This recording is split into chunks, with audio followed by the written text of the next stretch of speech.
Gracias nuevamente por iniciar este programa dirigido específicamente a padres, madres, educadores, psicólogos, psicopedagogos, entre otros profesionales más. Para mí es muy importante que ustedes puedan tener el día de hoy verdad. ¿Verdad en qué? En base a las estrategias que vamos a exponer. Una de las estrategias es el ciclo vital. Por eso necesitamos considerar en qué etapa nos encontramos como seres humanos, como familia, como integrantes de una familia. Es necesario irlo evidenciando e irlo constatando para tener más conciencia al respecto e identificar si hay situaciones que nos están dificultando nuestro proceso de tranquilidad, de armonía, de paz dentro del hogar y por también mantenerlo dentro de los otros contextos en los cuales nos desenvolvemos. Recuerden, es necesario recapitular. Nosotros tenemos una base teórica que nos va a permitir a nosotros identificar ciertas situaciones que se van a presentar dentro del ciclo del desarrollo del ser humano. Por lo tanto, vas a recordar que lo debemos también en estas capacitaciones tener presente lo siguiente. Vamos a considerar siempre en tener un cuaderno de apuntes. Siempre un cuaderno de apuntes con su bolígrafo respectivo para que una vez que consideren una temática que es relevante para usted o que quedaron aspectos no profundizados, que de pronto ustedes investiguen. Investiguen aún más y en nuestra clase presencial puedan explicar, complementar o realizar determinados tipos de interrogantes. Bueno, no está de más también recordarles que saludemos y desconectemos el micrófono en nuestras clases presenciales. Algo también muy importante dentro de todo esto es la participación. Requerimos que ustedes participen, que den sus puntos de vista, aquellas experiencias que les han dado resultados que son muy beneficiosas, que son aspectos excepcionales que podemos nosotros tomar en consideración al respecto en el de formar, e inclusive también en otros contextos. Bien, ya lo había mencionado, para situaciones personales, pues ahí están los números para cualquier tipo de consulta. El ser humano realmente está en esa famosa controversia, si es creacionista de una otra manera su presencia o es en base a la parte evolucionista. Yo no me voy a complicar ahí, no voy a entrar en ese dilema, pero lo que sí quiero considerar es que este ser humano lleva muchos años en esta tierra, en este planeta Tierra, por lo tanto ya debería haber aprendido muchas cosas, debería haber aprendido. Sin embargo, seguimos teniendo posiblemente los mismos problemas que hemos tenido hace varios años atrás o nuestra generación anterior. Estamos hablando de nuestros padres, nuestros abuelos, y se está repitiendo ciertas circunstancias que para nosotros ya es preocupante. Por lo tanto, necesitamos considerar que estamos enfocados en la familia, pero en la familia dentro de ello está el hogar. Dentro del hogar debemos de considerar que es el lugar donde compartimos, donde habitamos. Debe de existir aspectos esenciales, justamente el grado afectivo, que va a permitir nosotros sentirnos con seguridad, armonía y para que esto tienda al desarrollo. Justamente se ubica aquí que dentro del hogar necesitamos alimentarnos, pero muchas veces dentro del hogar estamos desnutridos. No solamente de alimentos, mil disculpas, o de pronto no de alimentos, pero sí del componente afectivo. Sabemos que dentro de ese hogar o dentro de esa familia nuclear, papá y mamá cumplen muchas actividades. Eso ya lo tenemos claro. Tenemos que el ser humano es complejo porque piensa, siente, desea, actúa. Y esa situación es compleja porque hay muchas situaciones, mucha información que ingresa, muchas circunstancias que ingresan y tenemos que tomar decisiones todos los días. Por eso necesitamos primero tener verdad sobre nuestra realidad. Poco a poco ya lo vamos identificando, ¿de acuerdo? Entonces, si usted tiene su familia, si es soltero, casado, bueno, debe de considerar que tiene una familia de origen. Pero si está casado, tiene su familia nuclear. Todo eso lo vamos a tener que identificar porque hay personas que están casadas y actúan como solteros. Hay personas que tienen hijos y actúan como que no fueran padres o madres.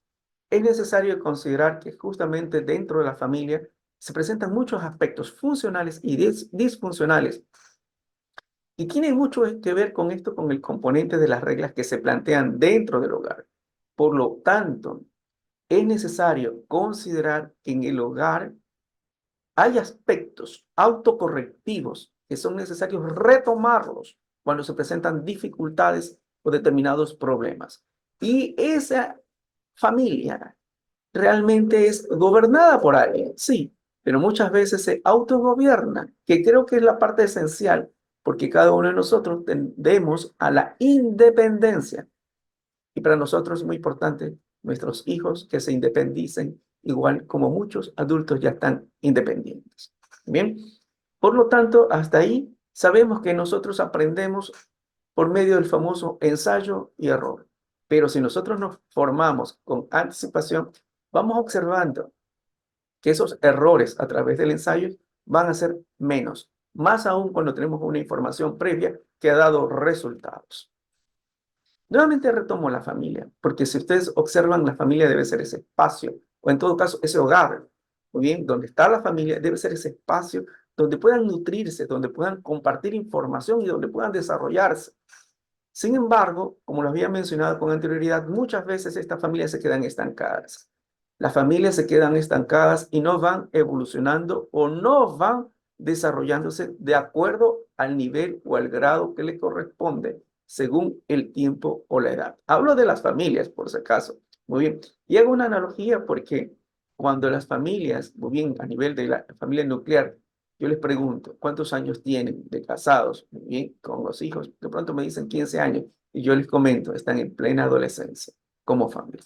Bien, entonces sí estamos considerando que esta familia se va estableciendo determinados componentes de interacción y donde nosotros también vamos observando que estas familias tienen una tendencia a la estabilidad, que a veces es necesario, pero también al cambio. Y como lo había mencionado, los cambios van a ir propios de acuerdo también al desarrollo de nuestros hijos, como al desarrollo también personal de los padres y como el desarrollo en sí de la familia. Recuerden esto, puede ser un poquito complejo, pero cada uno de los integrantes necesita tener un poco de verdad en base a su rol, en base a sus funciones, en base también a los integrantes que están dentro de ese sistema. Estoy mencionando el sistema familiar específicamente, muy bien, dentro del gran contexto que es la familia. Nosotros cuando mencionamos la familia realmente podemos complicarnos con varias definiciones, con varios autores, con varias funciones que amerita la familia o determinadas características o determinados tipos de familia. La idea no es complejizarnos ni entrar en debate. La idea es tomar lo que nos puede servir en una forma tan práctica y lo podamos ir aplicando. En esta particularidad, he considerado que las familias tienen su ciclo y es necesario que estos ciclos de familia lo identifiquemos, porque son aspectos en común que muchas familias, por no decir todas las familias, van a atravesar. Y consideramos aquí la etapa del ciclo familiar. Vamos a tener verdad al respecto. Si es soltero, si es casado, pues bueno, ¿en qué etapa está? Está en la etapa de cotejo, donde vamos a presentar lo mejor de nosotros para, muy bien, que ese cotejo se dé y de una otra manera podamos afianzar o generar el compromiso. Ya somos pareja. Estamos hablando que aquí puede resultar una situación compleja, pero lo comparto. Antes de casarse está en una etapa de conocidos, compañeros, amigos, enamorados, novios y después es el casamiento. Posiblemente usted pueden agregar, muy bien, otras etapas. No hay complicación. Pero quiero identificar si que justamente ya son esposos o no. Le he ubicado pareja ahí, pero efectivamente si ya están unidos o casados. Porque después viene la etapa de la llegada de los hijos. Claro que muchas veces no se quiere o no se puede tener hijos. Esa es otra realidad. ¿En qué etapa? Si ya están los hijos, están en la etapa de lactancia, están en el jardín de infantes, ya están en la escuela, porque cada una de esas etapas van a tener dificultades propias de la etapa en la cual se encuentran. No solamente sus hijos, sino ustedes como padres y también el profesional en psicología, en pedagogía o en psicopedagogía. ¿Por qué es necesario identificar las etapas? Porque nosotros tenemos ya los indicadores de lo que debería de haber alcanzado el niño por lo común en determinada edad, en determinado tiempo, de acuerdo a su ciclo de desarrollo. Avanzamos. Está en la famosa educación secundaria. Recuerde que ya estamos manejando la famosa adolescencia. Claro que la adolescencia es marcada por la pubertad. Todos esos cambios físicos que para muchos son sorprendentes si no lo hemos preparado previamente o no lo hemos formado o no hemos cumplido el rol de formarlos para anticipar de una otra manera la venida de la pubertad y en sí también de la adolescencia. La etapa de la adolescencia es bien compleja. Pues bueno, en otra hora se mencionaba que era la edad del burro, ahora se menciona que es la edad de la cebra. ¿Por qué? Porque aparte de brutos le dicen que están rayados los adolescentes, pero bueno, no entro en controversias, pero tampoco es que se ofendan. La idea es por lo menos conocer un poco de la realidad que se está presentando. Otro de los aspectos es que nuestros hijos llegarán a algún momento a independizarse o a emanciparse. Eso es sumamente importante. Necesitan emanciparse para que se dé el proceso natural del ciclo del desarrollo del ser humano. Y usted me va a decir, y de pronto tengo un hijo ya de 40 años que todavía habita conmigo, la esposa y los hijos. Bueno, reflexionemos ese proceso porque necesitamos que nuestros hijos se independicen en muchas áreas, geográficamente, económicamente, afectivamente.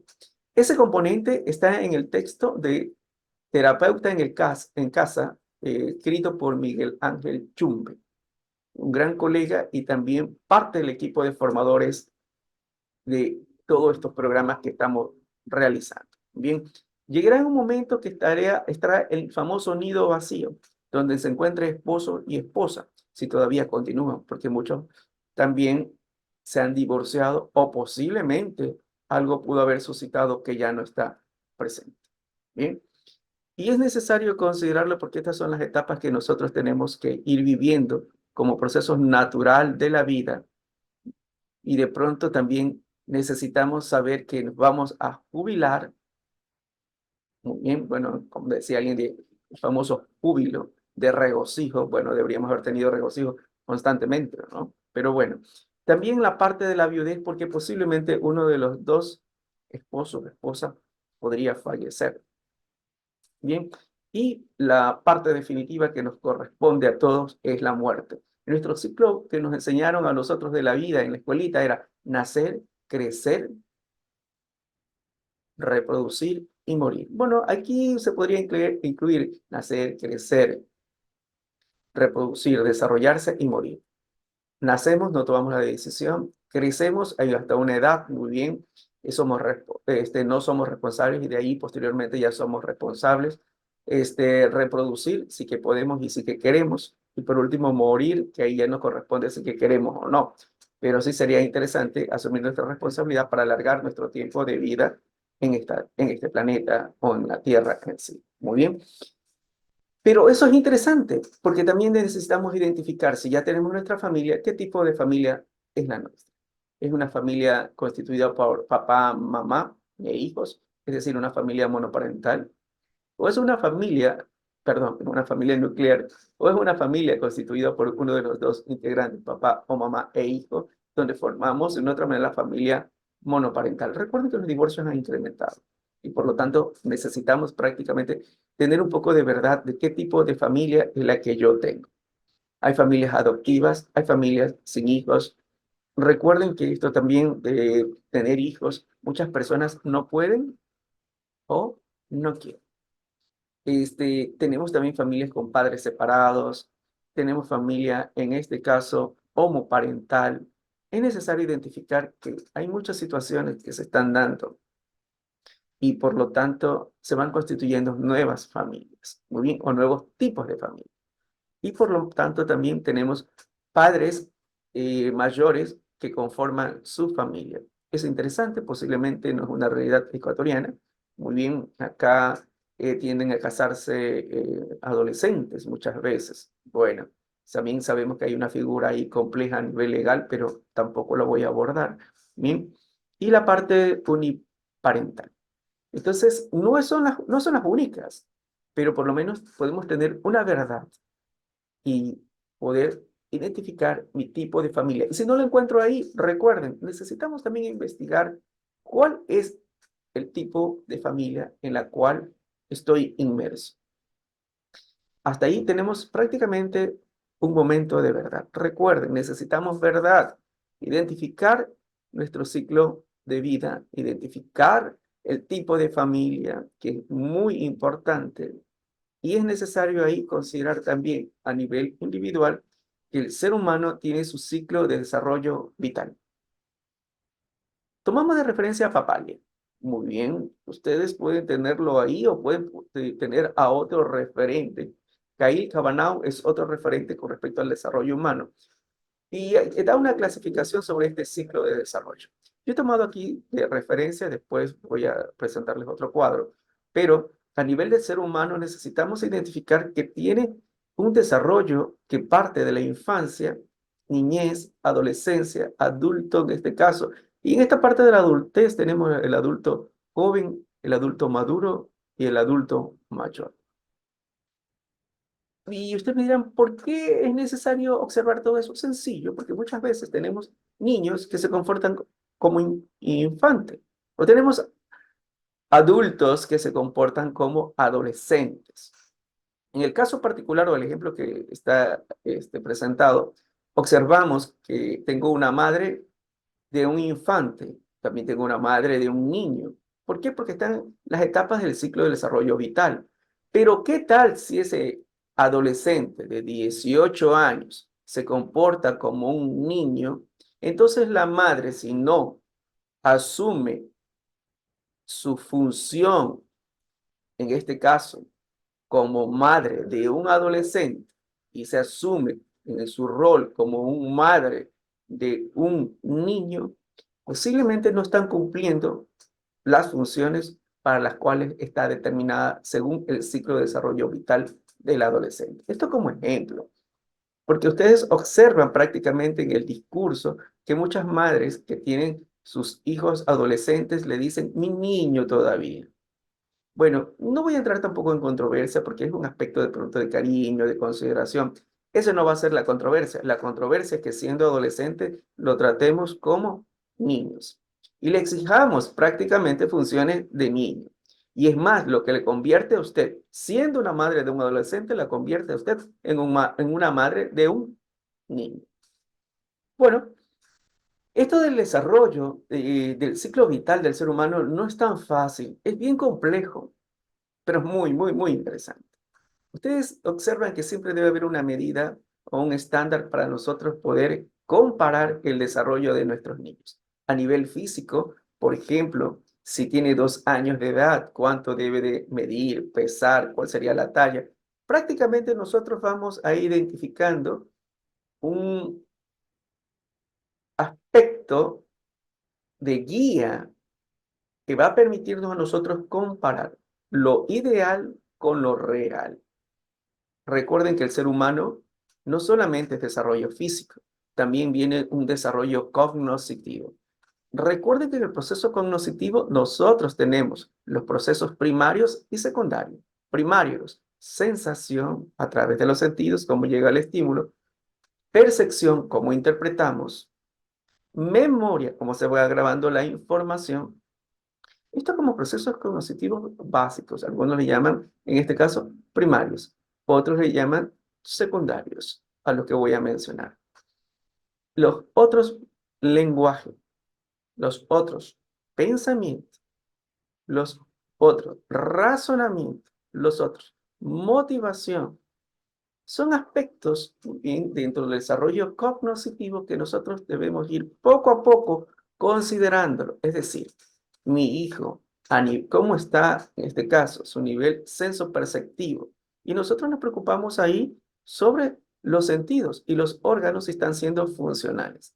Nosotros identificamos de una otra manera y derivamos a los especialistas. Si es una situación de la parte de la visión auditiva, hablo como psicólogo, por supuesto, vamos derivando.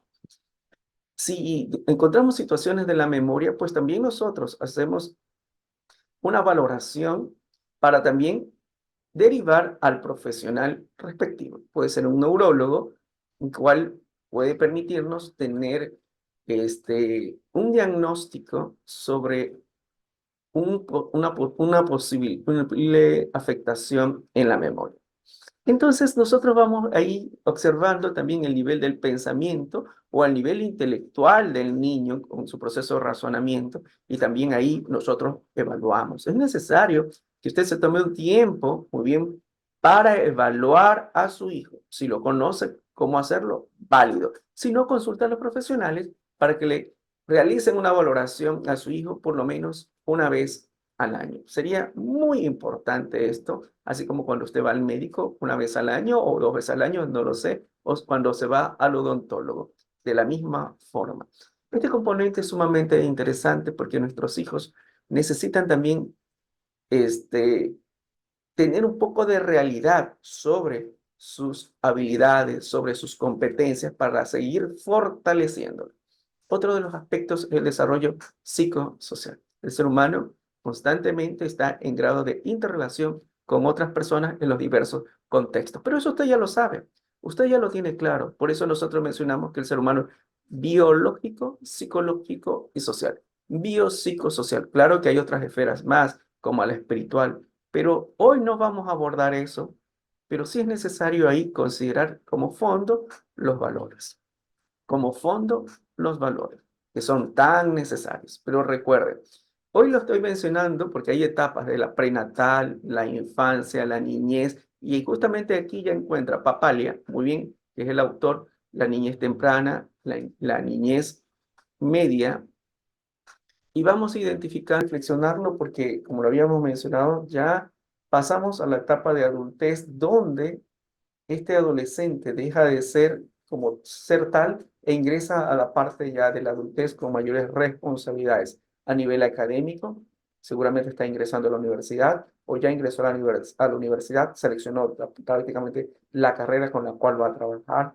También puede estar la parte afectiva, posiblemente están enamorados o enamoradas, y esto va a generar que se vaya priorizando determinadas áreas, una de ellas la académica o de pronto la parte afectiva, o si de pronto le interesa el deporte, pues bueno, la deportiva, entre otras más. Creo que hasta ahí tenemos un punto de reflexión porque también si vemos la adultez temprana, ya también están enmarcadas en el trabajo. Necesario identificarlo porque hay personas de pronto 30, 40 años que todavía están dependiendo económicamente de sus padres. Y muchas veces mencionamos que son los adolescentes eternos que buscan que sus padres u otras personas se responsabilicen de ellos, sea en la parte geográfica, en la parte financiera, bueno, y los componentes de alimentación, entre otros aspectos adicionales. Y bien, también viene la parte de la adultez media.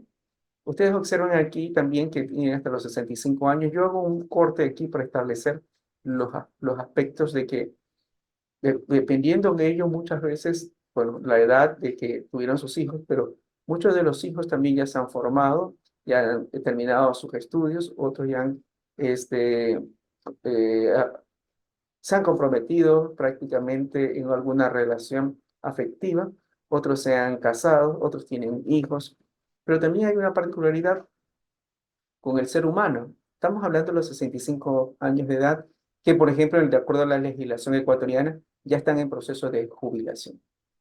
Si en el caso de las mujeres, de pronto ya están jubiladas. Y esta parte hace que también nos centremos bien con otros roles.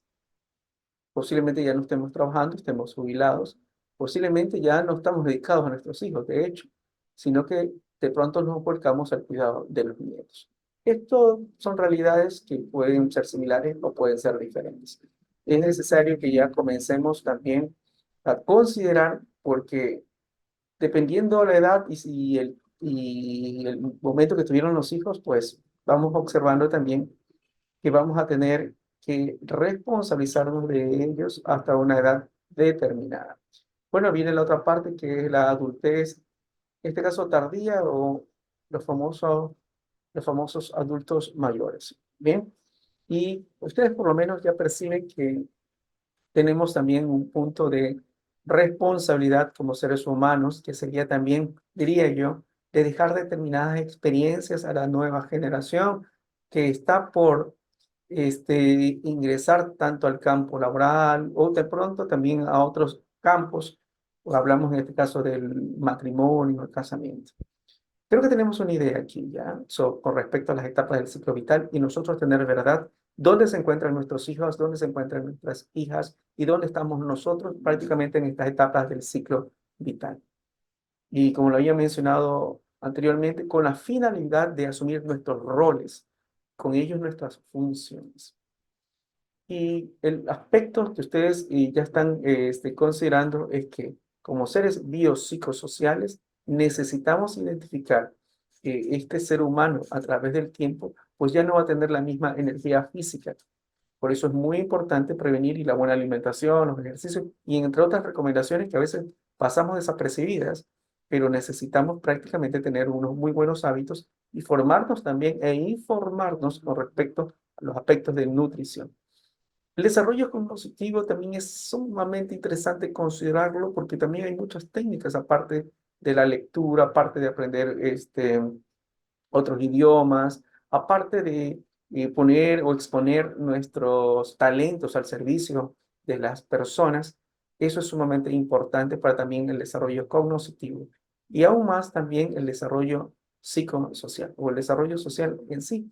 Los seres humanos también estamos en constante interacción con los demás. Por eso es interesante fomentar esas buenas relaciones e interacciones para tener también personas de apoyo en este proceso de vida.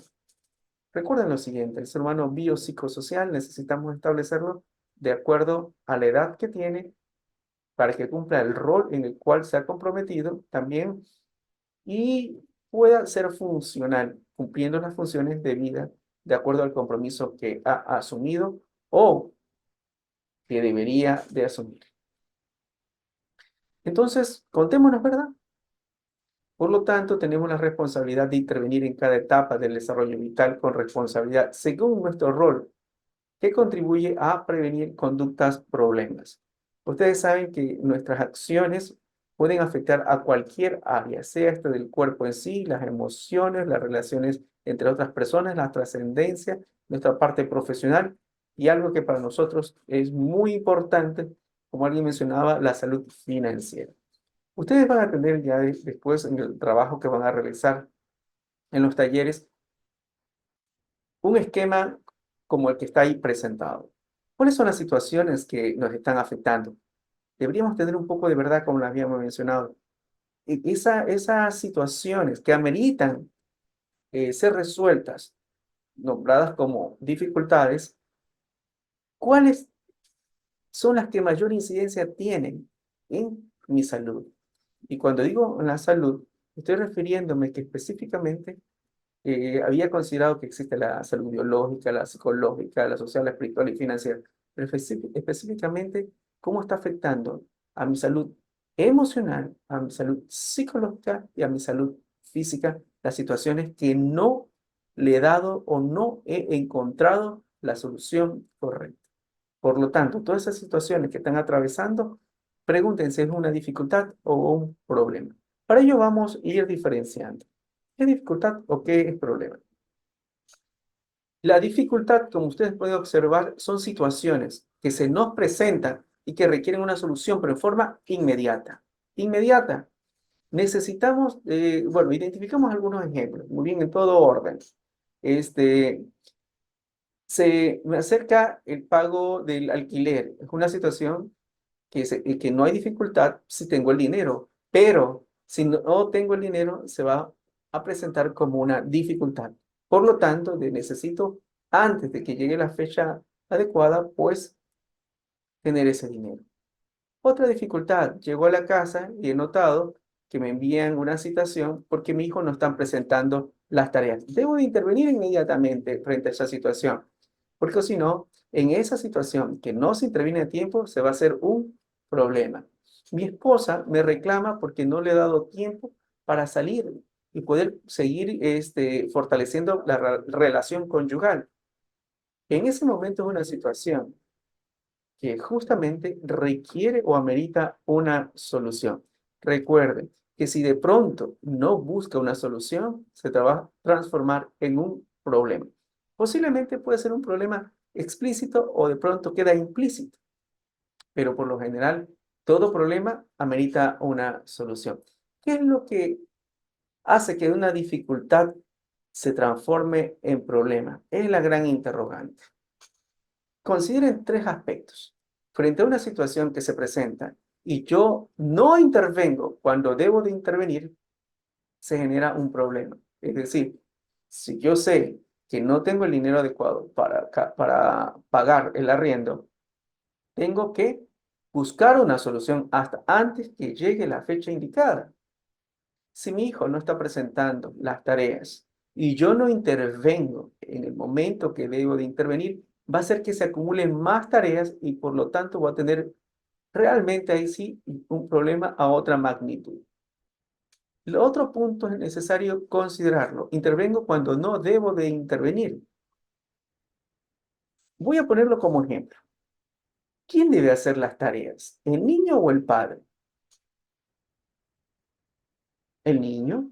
Entonces, si yo le realizo la tarea a mi hijo, estoy interviniendo cuando no debo de intervenir y estoy fomentando que esa dificultad que aparentemente la quiero solucionar termine generando un problema. Bien. Y aquí puede parecerse la última con la segunda, pero necesariamente intervenimos en forma equivocada. Por lo general, posiblemente ese hijo que no hizo la tarea, lo podemos gritar, amenazar o golpear. Entonces, intervenimos en una forma no adecuada, lo que hace que se genere el problema. Entonces, ¿cómo pasamos de una dificultad a problema? Justamente con esos tres aspectos. No intervenimos cuando debemos de intervenir. Intervenimos cuando no debemos de intervenir. Y por último, intervenimos con estrategias inadecuadas. Pero si ya tenemos el problema, ¿qué hace que se siga manteniendo el problema? Sencillo, sigo aplicando las mismas estrategias. Por lo tanto, se sigue manteniendo el problema. Y también otro de los aspectos es que buscan las causas. Está bien que busquen las causas, pero que no sea para buscar culpables, porque si buscamos culpables, realmente nos despistamos de las verdaderas causas y nos vamos a la persona. Y ahí se genera otro conflicto y con ello una dificultad y con ello otro problema. Es decir, desviamos el problema central y nos enmarcamos en otro problema que no es realmente el central. Por eso era necesario identificar el problema central que debemos de intervenir.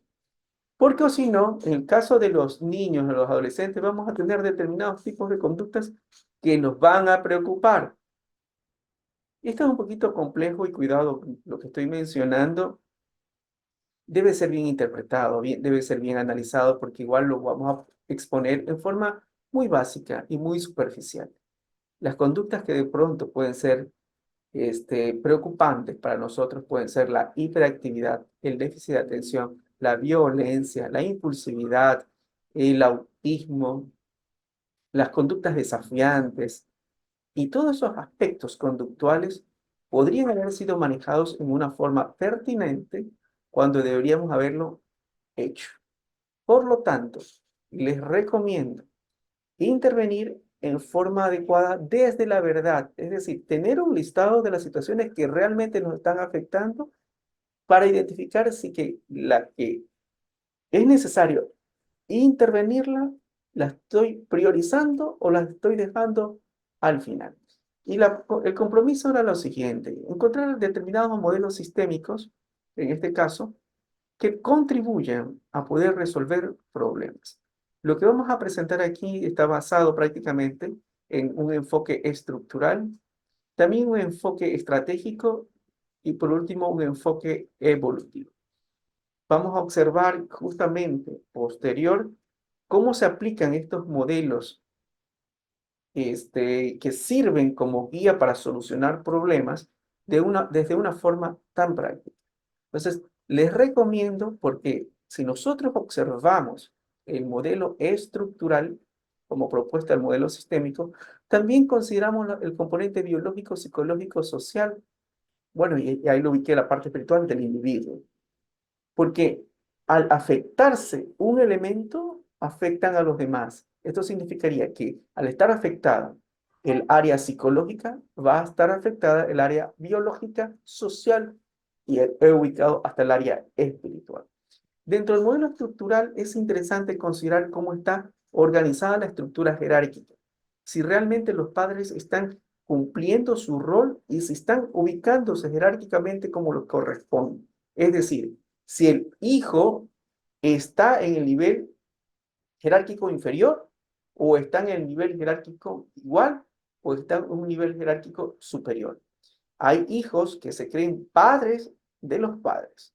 Es necesario poco a poco esto irlo aclarando para nosotros buscar alternativas de prevención, como lo había mencionado. La adolescencia es una arma de tiempo, como algunos exponen, o una bomba de tiempo que debemos desarmarla en la niñez o en la infancia. Otro de los componentes del modelo estructural es los roles y las funciones. Ustedes van a identificar más adelante que hay hogares donde no hay normas, muy bien, y donde no hay consecuencias. ¿Por qué? Porque las personas que tienen el rol de crearlas no las han creado en forma explícita en todo caso, ¿no? Porque muchas cosas se suponen. Pero aquí tenemos que asumir nuestros roles y nuestras funciones. Si soy padre, como padre, no como hijo de mi hijo. Si soy esposo, no como soltero, sino como esposo o si es en este caso una esposa, pues como esposa. Esto es interesante tenerlo muy claro porque da cabida a las normas y las consecuencias que debemos de tener asumidas y necesitamos que asuman dentro del contexto familiar y dentro del sistema parental. Y bueno, no puede dejarse a un lado la parte de afecto y la buena comunicación dentro del modelo estructural. Es necesario también el afecto, porque hasta ahí van a parecer que todos son sanciones o todos son prácticamente normas, y se crea un grado de rigidez. No, la parte afectiva es muy, muy importante, es otro de los elementos, y yo diría muy importante del sistema familiar. Hasta ahí ustedes por lo menos deben de tener una percepción que toda conducta va a estar llamada a que nosotros le prestemos atención y posiblemente van a ganar un control sobre nosotros si no sabemos intervenir y ese control les va a dar determinado poder a aquella persona que tiene una conducta inadecuada o una conducta que no está contribuyendo con el desarrollo, tanto personal como de la familia. Por lo tanto, nuestra particularidad es aplicar posteriormente terapias que contribuyan al desarrollo de la persona y de la familia. Nosotros encontramos comúnmente desde la parte clínica farmacológica determinados tipos de trastornos, por así mencionarlo, o determinados tipos de conductas que no son preocupantes, como el trauma, la hiperactividad, el déficit de atención, la depresión, la esquizofrenia, pero enmarcados en el modelo que vamos a intervenir, le damos otra connotación para poder intervenir adecuadamente y encontrar resultados en menor tiempo de lo posible. Ustedes pueden encontrar tranquilamente que un trauma es considerado como una estrategia para obtener un beneficio. La hiperactividad sería una dificultad para acatar órdenes. Ahí nuevamente asumimos la responsabilidad, o como deberían de asumir la responsabilidad. El déficit de atención, estrategias para evadir responsabilidad o las tareas. La depresión, estrategias para delegar responsabilidad, tareas, porque si la persona no la hace, se aísla, alguien tiene que hacer la tarea por esa persona. La esquizofrenia es una estrategia para vivir sin responsabilidad. Todo eso en algún momento podremos ya explicarlo con mayor detalle en las clases en vivo. Recuerden, es necesario identificar el famoso sistema humano, donde dos o más personas se interrelacionan, generando prácticamente una organización para establecerse con dos fines. el de la homeostasis o de la transformación. Yo les invito prácticamente a tener como fin la transformación o la parte de evolución o de desarrollo de las familias. Bueno, recuerden, la Fundación Hogar al Rescate queda siempre pendiente de asesorarles en cualquiera de las interrogantes que ustedes tuvieran, sean desde la atención psicológica, sea desde presentarles juegos